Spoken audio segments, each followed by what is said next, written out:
Hi guys and welcome.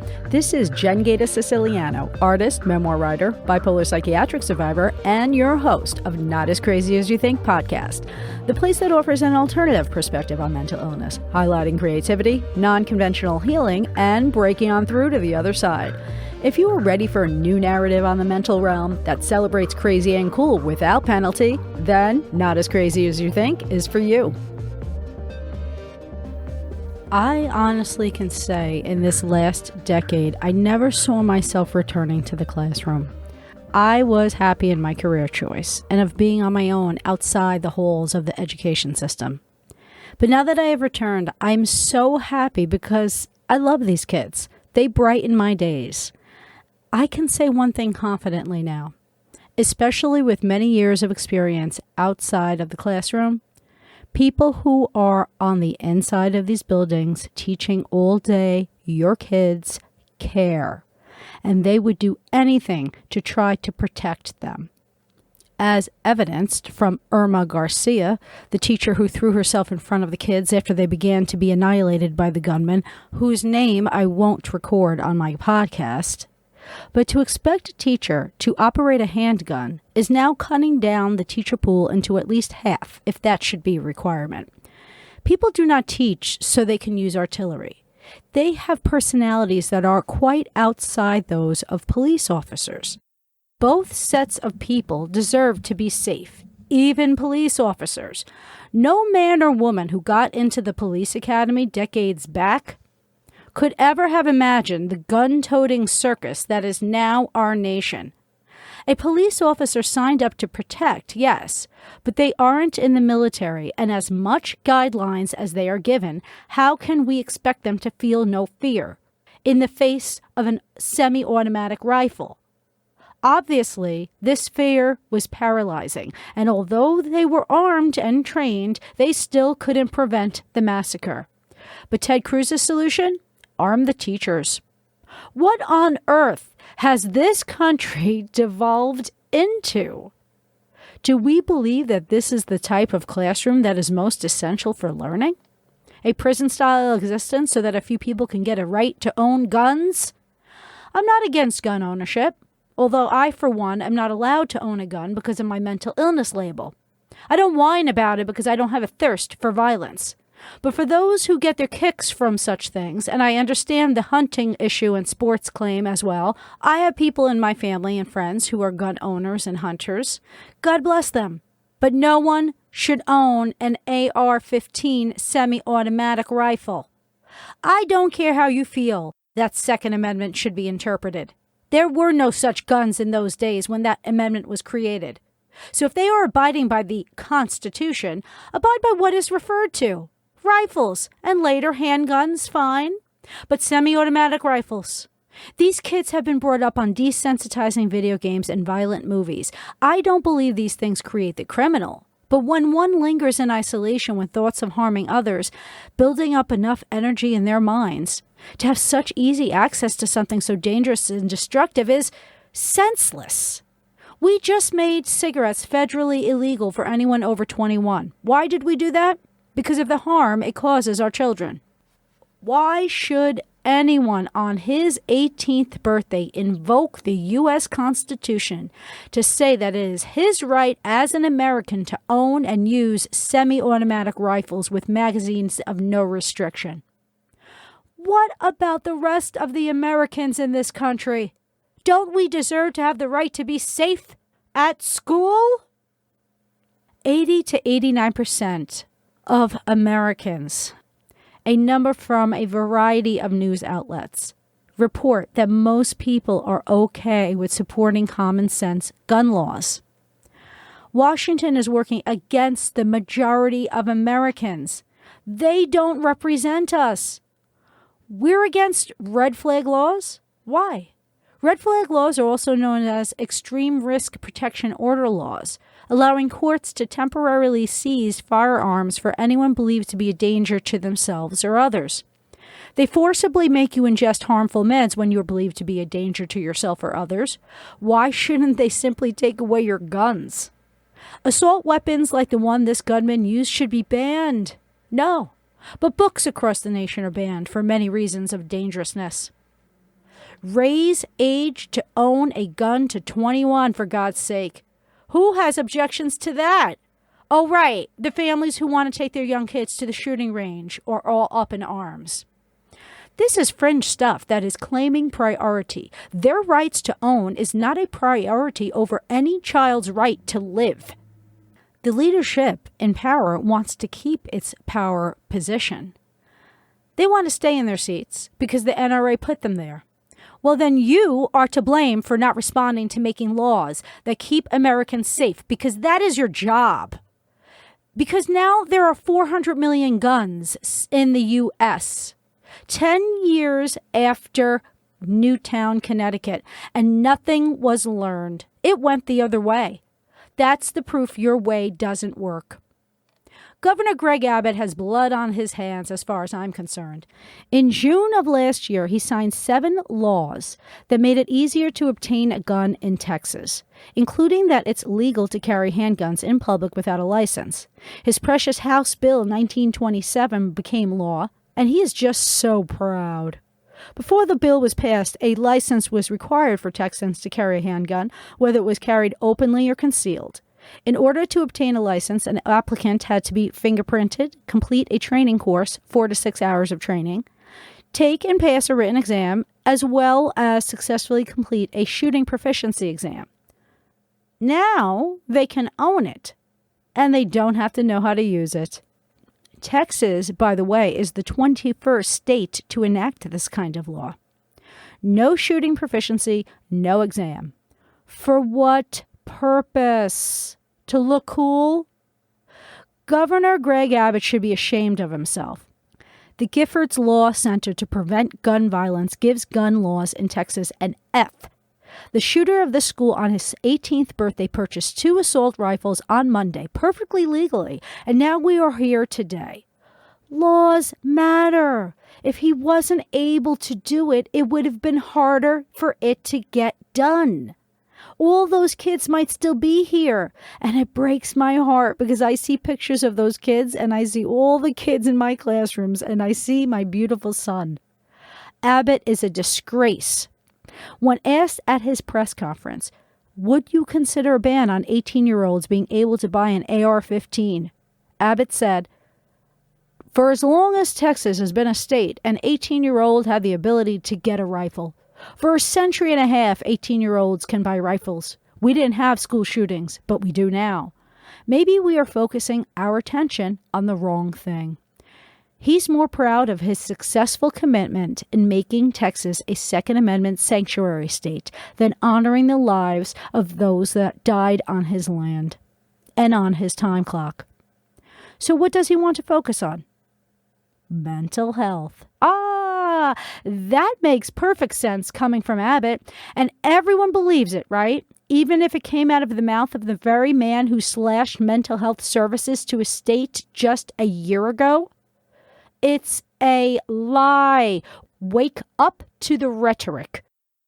According to NBC News, Abbott said the shooter had a mental health issue, but he has no mental health record. He also said the state needed to do a better job with mental health. Yet in April, he slashed $211 million from the department that oversees mental health programs. In addition, Texas ranked last out of all 50 states and the District of Columbia for overall access to mental health care, according to the 2021 State of Mental Health in America report. It's bullshit. Let's make more laws against the serious mentally ill. Lockups with no crimes. I have suffered under this shit my whole life. They are wrong. I am tired of these discredited talking points. But you hear the brainwashed goers of the NRA convention saying about the killer, if he really wanted to, he would have found a way. Or not. Maybe not. We'll never know. It's so easy to get a gun in Texas that gangs are known from Mexico to get them in Texas and then smuggle them over the border. And guns found all over the country are being trafficked from states with weaker laws, especially Texas. But the show never ends. While former President Donald Trump was reciting the names of the 19 dead children at the NRA convention with the sound of tolling bells in the background for true pomp and circumstance, he naturally lashed out at the mentally ill. By the way, guns were banned during his speech due to safety concerns, but guns are not the problem, right? And he recites like a fool. As the age-old saying goes, the only way to stop a bad guy with a gun is a good guy with a gun. Was he aware of what actually happened at the incident? It was 19-1, good guys versus bad, and it took over an hour for them to kill him. The reality of the situation is overwhelmingly heart-crushing because the police were outside in the hallway for over an hour. The attacker crashed his car outside, saw an open back door, walked in after firing at witnesses outside before even entering the building. There was a 12-minute gap between his car crashing and entering the school. Once he got in, the cops waited an hour and a half to breach the room. Why? Everyone is asking. Colonel Stephen McCraw, director of the Texas Department of Public Safety, said it was a wrong decision. Yes, a deadly wrong decision. Since the Columbine incident in Colorado, if it's an active shooter situation, there are guidelines that state the police are to enter the building immediately and go for the shooter. 19 officers waited for janitors to get keys to the classroom door. They stood outside the classroom and did nothing for almost an hour. Meanwhile, there were calls being made to 911 from kids on the inside of the classroom begging for their lives. Trained, armed, and in numbers. They failed. But are more people? Yeah, the teachers can do it while they're also trying to teach the kids. They are delusional. Every modern country in the world has figured out that gun restrictions curbs gun violence. Norway, New Zealand, Australia, they all took care of similar violence issues with gun control laws, and countries around the world have just as much mental illness. That I know for a fact. And Texas Republican U.S. Senator Ted Cruz, I love it, getting annoyed at people politicizing it. He calls it politicizing it when they ask him a question, but then he politicizes it back by saying that the Democrats are evil for bringing this up. The Democrats and the media's immediate solution is to restrict rights of law-abiding citizens, he says. Oh, really? My right hasn't been severely restricted in this country because of my mental illness label and their insistence that it's the mentally ill that are violent? But you wish to take even more rights away from me and my kind, right? Because we're the problem. What prevents crime is going after felons, fugitives, and the seriously mentally ill, he said. These are the same assholes who have created a life of laws on the books that point to people like me and my sensitive kind as the potential violent criminals of society with no other solutions in sight. As much as people who listen to my show know me now as a voice for my cause, it was only 5 years ago when I was locked up and my son was taken away from me because of misunderstandings of those who are labeled by the mental health care system.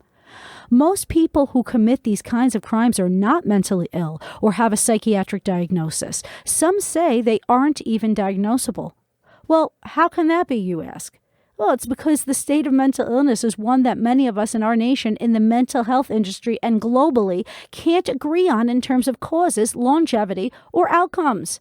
I know I'm mentally healthy, but because of my label, I am forever mentally ill in their eyes. Yet there are no mental disorder labels for someone who is a psychopath. Literally, it's true. So these are just talking points for the people in the Republican Party who are afraid of the NRA. But who is this government serving? Its people, its children, or its gun industry leaders? Most people who listen to the rhetoric aren't doing the reading or research on their own. They listen to the fear-mongering of those who have gained power kowtowing to the lobbies of the NRA. Republican leaders were calling Democrats evil for pushing a political issue in the wake of a tragedy. Well, why did they get into politics? Didn't they realize that the job requires them to politically deal with tragic events in the country? They are responsible to immediately get to work and make some laws that make sense. I am surprised that a few people across the aisle got together, though, since the incident to begin to figure out how they can meet somewhere in agreement on some gun violence measures. And I am very happy that they did. I don't know how much is going to be accomplished, but these were the names who decided to have the discussion. Senator Chris Murphy from Connecticut, Senator Kirsten Sinema from Arizona, Senator Richard Blumenthal from Connecticut, Senator Martin Heinrich from New Mexico, Senator Joe Manchin from West Virginia, Senator Pat Toomey from Pennsylvania, Senator Bill Cassidy from Louisiana, Senator Susan Collins from Maine, and Senator Lindsey Graham from South Carolina. I applaud them because I don't know how much is going to get done, but at least they're trying. That's more than I can say for the rest of them. You want to have a right to own a gun? Be proud of that right and stand up for it. But with a right comes a responsibility. You are to know how to use such a weapon if it's placed in your hands. Otherwise, why the fuck do you have it? To use it irresponsibly? This is the same political party that is shouting from the rooftops their God-chosen moral superiority with anti-abortion, pro-life bullshit. Well, what of all the children who came into this world? We shouldn't now protect their lives? Now that they're here, what should we do to protect and make sure that they can continue living? This is the party that backs the blue, but then the blue is terrified to save the children for fear of having their heads blown off with an AR-15. Guns are a clear and present danger to public safety. 9 to 10-year-olds were calling 911 to have police save them, and they were scared to enter and get destroyed. And they should be scared. In a CBS News interview of a Texas trauma surgeon recounting the operating on victims of the shooting, the anchor asks, "Can you tell us the impact that a gun can have on a child's body?" And she answers, "Every firearm injury is different, and the ones we saw from yesterday were those of high-velocity firearm injuries. Those are a little bit different compared to handguns, in that they have a more destructive mass that it creates on the body. When we talk about a small child, their body surface area is much smaller than that of an adult. So when the projectile hits them at high velocity, it will create a bigger destruction. So internal damage is too significant. The organs and body parts more likely probably the reason why most of the children did not make it to the hospital alive. These weapons are extremely dangerous, and even the police are terrified to confront them. And why should they? They are extreme. And Texas is outside the mainstream on these views. In this gun debate, this focus is misguided on mental illness.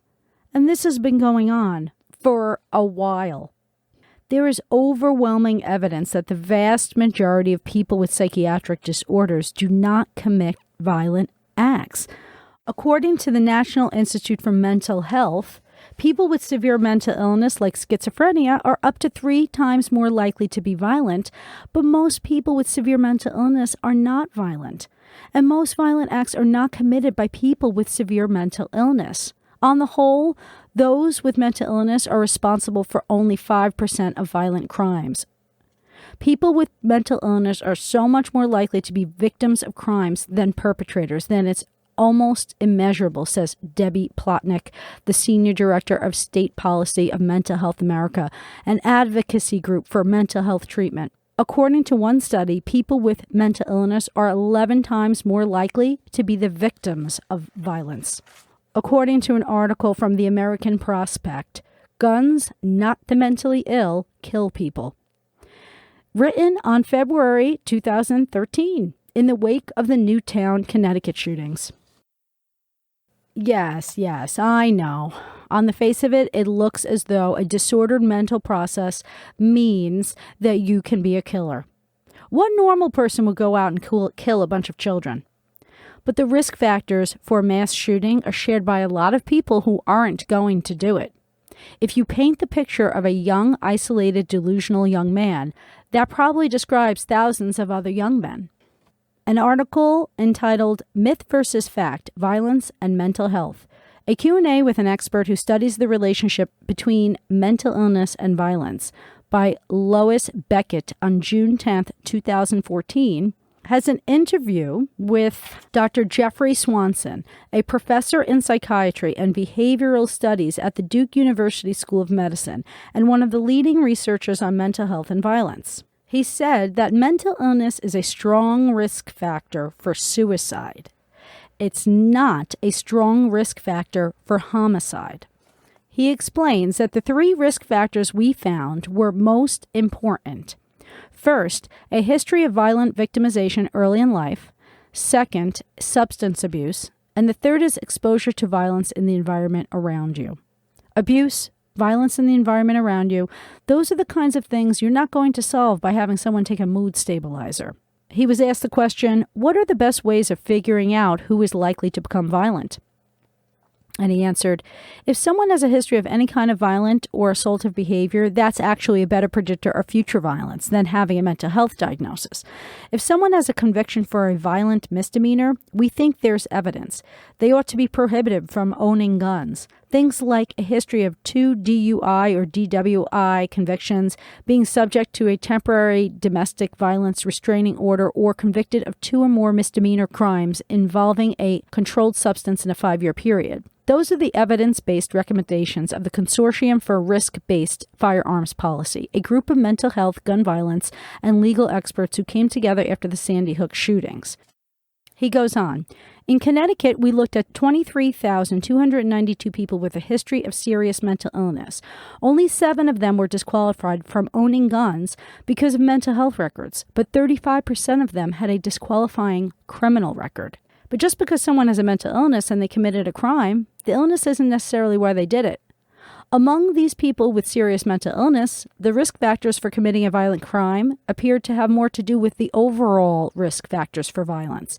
Being young, male, socially disadvantaged, and involved with substance misuse. And in an article by ABC News, Gun Control versus Mental Health Care, Debate After Mass Shootings Obscures Murky Reality, experts say that blaming the violence on the mentally ill is inaccurate. On November 19th, 2018, after the mass shooting in Thousand Oaks, California, where 11 people were killed at a country music bar, and after President Donald Trump said, it's a mental health problem. He was a very sick puppy. Stated Dr. Renee Binder, a professor of psychiatry at the University of California, San Francisco, and a past president of the American Psychiatric Association. Most violence is not committed by people who are mentally ill. Even if you took everyone who had any kind of mental illness and locked them up and gave them meds, it would hardly make a dent on the problem of violence. Thank you. Thank you. Because this was their solution nonstop in my life, and with all of the people in the community who dealt with prescribed harm and forced hospitalizations, the mental health system cannot predict who will be violent. Trust me on this one. Trust me.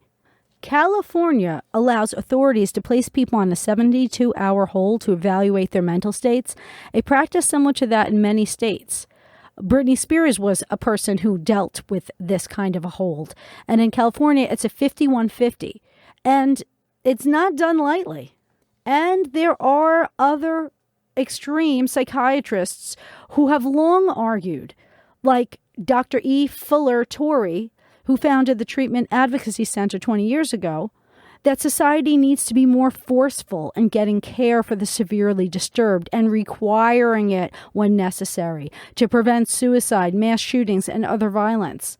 But they're claiming that they can predict these factors when, through data, that has never been established. Dr. Jeffrey Swanson also spoke recently to Health magazine, according to the article Mental Illness and Gun Violence, Why It's Harmful to Link the Two. The association further alienates people with mental health issues while ignoring other avenues for solutions, by Karen Pallarito. And it was published on May 25th, 2022, regarding this particular incident. He again reinforced that when mass shootings occur, people naturally think it must be at the hands of someone not in their right mind. But this gets overgeneralized and reinforced in the media. and fewer than 1 in 5 perpetrators of mass casualty shootings have a diagnosable disorder that impairs the brain's ability to reason, perceive reality, and regulate mood. Quote, they might just be a young, angry, isolated, alienated young man who's marinating in hate and had access to this extremely lethal technology, he said. A study in the American Journal of Public Health outlines assumptions that people make in the aftermath of mass shootings, titled Mental Illness, Mass Shootings, and the Politics of American Firearms by Jonathan Metzl and Kenneth McLeish. The study was written in 2014, but it's still being used today as one of the major compiled studies. They accessed key literatures from fields including psychiatry, psychology, public health, and sociology that address connections between mental illness and gun violence. Obtaining articles through comprehensive searches in online English language, psychiatric, public health, social science, and popular media databases, including PsycInfo, Psychiatry Online, PubMed, Scopus, and LexisNexis, with a time frame of 1980 through 2014. They also conducted manual online searches for specific authors, organizations, and news outlets that produced relevant research on these topics. Additionally, primary source historical research on race, ethnicity, violence, and mental illness, and U.S. gun culture. It's extensive, and what they have done is critically address 4 central assumptions that frequently arise in the aftermath of mass shootings. 1. Mental illness causes gun violence. 2. Psychiatric diagnosis can predict gun crime before it happens. 3. U.S. mass shootings teach us to fear mentally ill loners. And 4. Because of the complex psychiatric histories of mass shooters, gun control won't prevent another Tucson, Aurora, or Newtown. Wow. To see that is an assumption that was made in 2014 when this study was done, and it's still being used as the same excuse of what they should do, which is nothing, right? By pointing to mental illness, it's not going to do anything because it hasn't before. Anyway, this framework and its implicit promise of mental health solutions to ostensibly mental health problems creates a situation in which mental health practitioners increasingly become the persons most empowered to make decisions about gun ownership and most liable for failures to predict gun violence. They want to take the whole world down with them just to protect gun owners. I mean, it's ridiculous because many gun owners don't subscribe to this. The assumption that mental illness causes gun violence. The percentage of crimes that involve guns are lower than the national average for persons not diagnosed with mental illness. And the databases that track gun homicides, such as the National Center for Health Statistics, similarly show that fewer than 5% of the 120,000 gun-related killings in the U.S. between 2001 and 2010 were perpetrated by people diagnosed with mental illness. Also, mass shootings represent anecdotal distortions of, rather than representations of the actual actions of mentally ill people as an aggregate group. Since the 1980s, the DSM diagnostic categories were expanding, so more people became mentally ill since the 1980s, and the number still isn't reflective of that. Swanson argues that mass shootings denote rare acts of violence that have little predictive or preventative validity in relation to the bigger picture. The most common psychiatric diagnoses, including depression, anxiety, and attention deficit disorders, have no correlation with violence whatsoever. Also, serious mental illness, such as schizophrenia, actually reduce the risk of violence over time because the illnesses mark cases with social isolation and withdrawal. Plus, a lot of these people who are treated and diagnosed with schizophrenia, they're forced on heavy medication. So they're not capable. Most of all, the risk factors of alcohol and drug use increase the risk of violent crime by as much as 7-fold, even among people with no history of mental illness. A history of child abuse, binge drinking, and male gender are all predictive risk factors for serious violence. A number of studies they looked at suggest that laws and policies that enable firearm access during emotionally charged moments also seem to correlate with gun violence more strongly than does mental illness. Homicide was more common in areas where household firearms ownership was higher. And states with high rates of gun ownership had disproportionately high numbers of deaths from firearm-related homicides.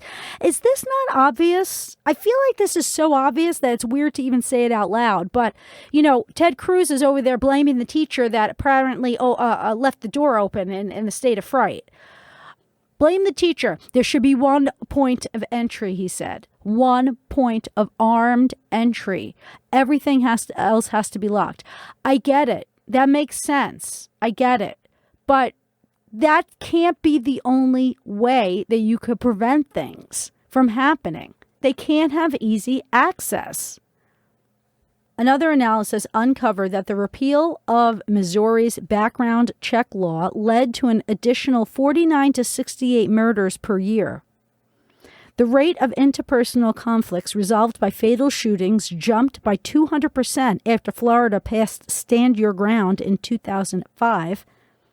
And by comparison, gun-related homicides and suicides fell precipitously, and mass shootings dropped to 0 when the Australian government passed a series of gun access restrictions in 1996. Right, but gun laws, they don't work. We know that, right? Right, Ted? The assumption that psychiatric diagnosis can predict gun crime is another one that they explored. History suggests, particularly my history, that psychiatrists are inefficient gatekeepers in this regard. They cannot predict. And data supporting the predictive value of psychiatric diagnosis in matters of gun violence is thin at best. Psychiatric diagnosis is largely an observational tool, and research dating back to the 1970s suggests that psychiatrists using clinical judgment are not much better than laypersons at predicting which individuals will commit violent crimes and which will not. Again, I can tell you this. I've lived through this again and again. When I'm on the inside in those rooms getting interrogated, they treat me as though I'm about to kill them. It's the most ridiculous thing. And if I'm on camera, it's clear that I'm not that kind of person. But because of my label, again, this assumption that the psychiatric label might be a predictor, this has been the outplay of my life, and I never understood it until this particular shooting, because I'm hearing this and now I'm so much further in my game, and I'm like, are you serious? Are you serious? Like, don't you dare start putting that on the children of today. So many of us went through this system with these labels and this restriction to our rights so that everybody could have a right to have an AR-15. And even the overwhelming majority of psychiatric patients who fit the profile of recent U.S. mass shooters, gun-owning, angry, paranoid white men, do not commit crimes. The other assumption that gun control won't prevent another mass shooting is something that I think that we could just throw in the garbage at this point, because they did the opposite, okay? They loosened it up. Gun laws, and it became much worse. And this year alone, there have been 213 mass shootings defined as incidents in which 4 or more people were killed or injured, according to the Gun Violence Archive, which is a nonprofit organization that gathers these stats. The year prior, in 2021, the group recorded 693 mass shootings. This is only May. And the prevalence of mental illness in the U.S. is no different than in other countries, but we have an enormous homicidal rate. In the article, it states, many scholars who study violence prevention hold that mass shootings occur too infrequently to allow for statistical modeling, and as such serve as poor jumping off points for effective public health interventions.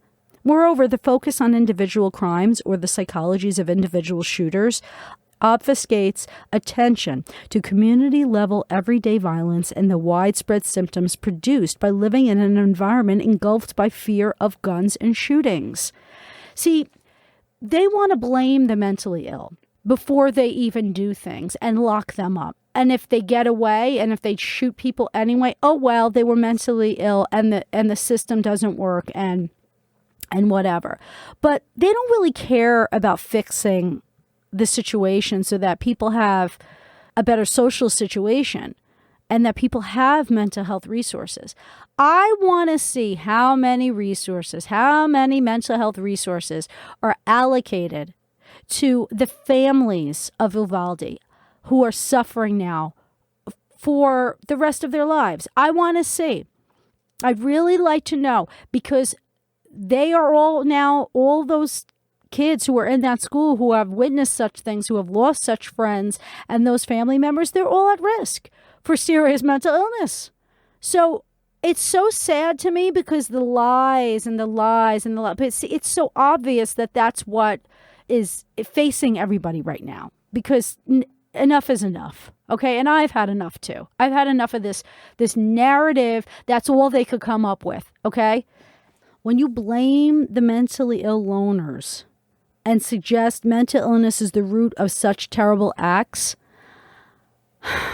it's so stigmatizing. Why would anybody seek treatment or access healthcare if they think they are then going to be abused by the healthcare professionals? Again, the story of my life. By the way, this is growing. In 2014, when this study was done, there was 12,418 deaths due to gun violence that were willful, malicious, and accidental. By 2017, it was 15,679. And by 2020, it was 19,411. We're in 2022, only in May, and it's at 17,433. Unless really nothing happens for the rest of the year, we're going to beat 2020. In 2012, in an article written in the New York Times by Richard Friedman, titled "In Gun Debate, A Misguided Focus on Mental Illness," Dr. Michael Stone, professor of clinical psychiatry at Columbia and an expert on mass murderers, stated, "Most of these killers are young men who are not floridly psychotic. They tend to be paranoid loners who hold a grudge and are full of rage." And Friedman states at the end of the article, "All the focus on the small number of people with mental illness who are violent serves to make us feel safer by displacing and limiting the threat of violence to a small, well-defined group. But the sad and frightening truth is that the vast majority of homicides are carried out by outwardly normal people in the grip of all too ordinary human aggression, to whom we provide nearly unfettered access to deadly force." That's it. Unfettered access to deadly force. Here, it's all there for you.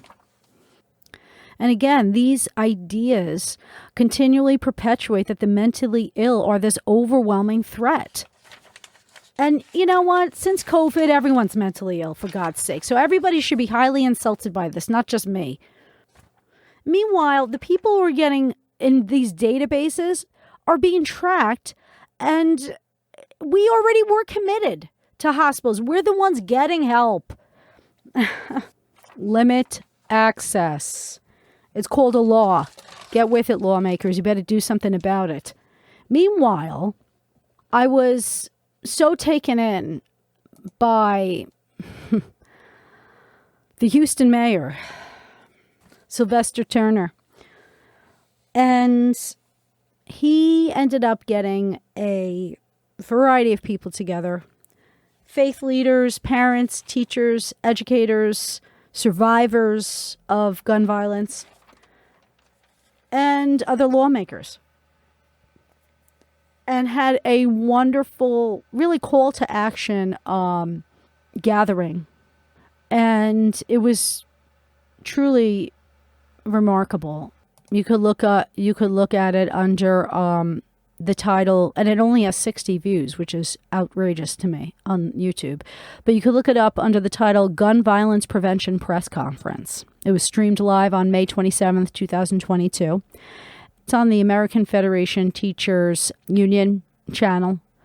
And AFT President Randy Weingarten, joined the mayor, along with David Hogg, who was March for Our Lives co-founder. Really, everyone was so just really, really inspirational. And I'm just going to read you a few of things that they said, which are just, some of it was just beyond brilliant. So one of the things that mayor did was quote Nelson Mandela and stated that Nelson Mandela's statement that a true character of a society is seen and how it treats its children challenges us to investigate whether or not we have really understood that when mass shootings happen and children's lives are taken, be it in Sandy Hook or Columbine or Santa Fe or in Uvalde, wherever that happens, it is a mark against us as a nation, especially since those children rely on adults to make decisions that are in their best interests. Children don't vote. Children don't legislate.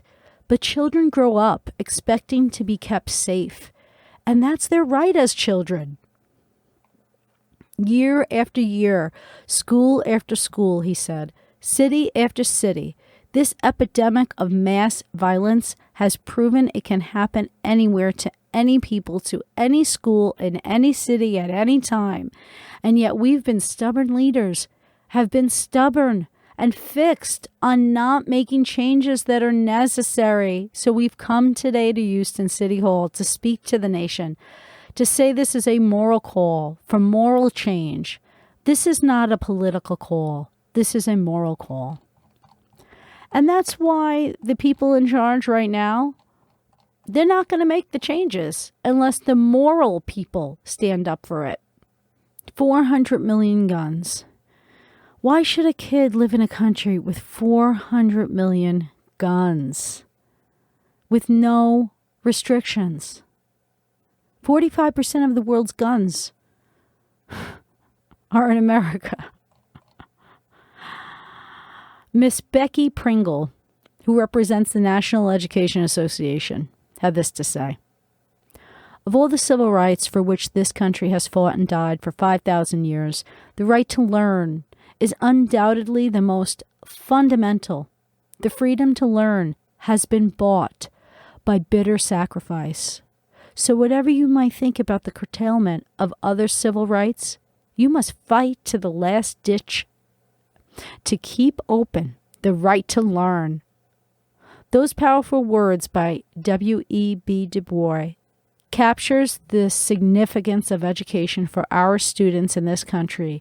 But here we are in a moment when we are being called on to ensure they can simply live. And we're not just talking about those precious 19 lives in our schools.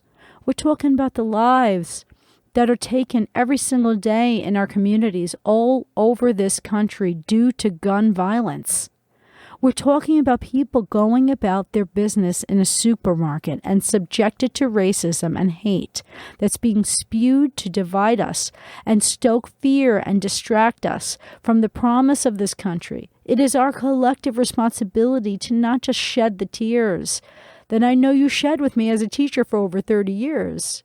As a mother of two, as a grandmother to a 10-year-old, I could not explain it to and a 2.5-year-old that you and I owe more than what we have given them.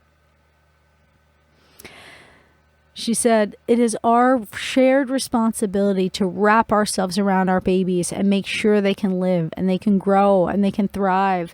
That is our shared responsibility, our moral obligation. Well, that's it. That's it. It's a moral issue. It's a moral issue. They don't win the moral vote. May God bless every single family and loved one of all of those who perished under the gun inside Uvalde's community. Thanks for listening to Not As Crazy As You Think, and don't forget to subscribe to my YouTube channel. And remember, mental health is attainable for anyone, especially those labeled with mental illness. Until next time, peace out.